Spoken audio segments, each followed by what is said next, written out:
Real estate ప్రతి ఒక్కరితో carry అయ్యే ఒక స్ట్రాంగ్ ఎమోషన్.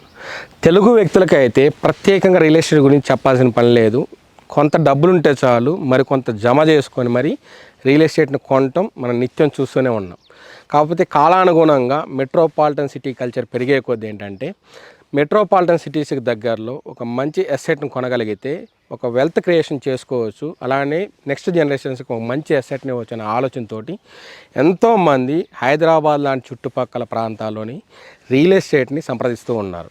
అలా రియల్ ఎస్టేట్ని సంప్రదిస్తున్నప్పుడు ఏంటంటే వాళ్ళకి ఎన్నో పేర్లు కనపడతా ఉన్నాయి. రీసెర్చ్ చేస్తూ ఉంటే కొన్ని ఆప్షన్స్ లెక్కలోకి లేనటువంటి ఆప్షన్స్ వాళ్ళ ముందర కనపడతా ఉన్నాయన్నమాట.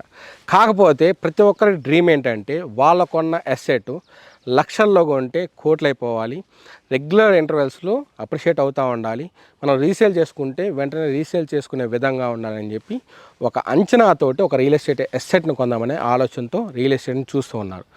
కాకపోతే కొన్ని అసెట్స్ వాళ్ళు అనుకున్నంత ఫాస్ట్గా అప్రిషియేట్ కాకపోవడము, లేదంటే కనుక రీసేల్ అనుకున్నప్పుడు వెంటనే రీసేల్ కాకపోవడం కూడా తరచూ జరుగుతూ ఉంటుంది. ఇప్పుడు మనం చెప్పబోయే కనుక టిప్స్ ఫాలో అయితే డెఫినెట్గా మీరు కొనే రియల్ ఎస్టేట్ అసెట్ అనేది మంచి వెల్త్ క్రియేట్ జరుగుతుంది. అలానే ప్రాపర్టీ వాల్యూ నిత్యం పెరుగుతూ ఉంటుంది. రీసేల్ చేసుకున్నప్పుడు కూడా వెంటనే రీసేల్ అవుతుంది.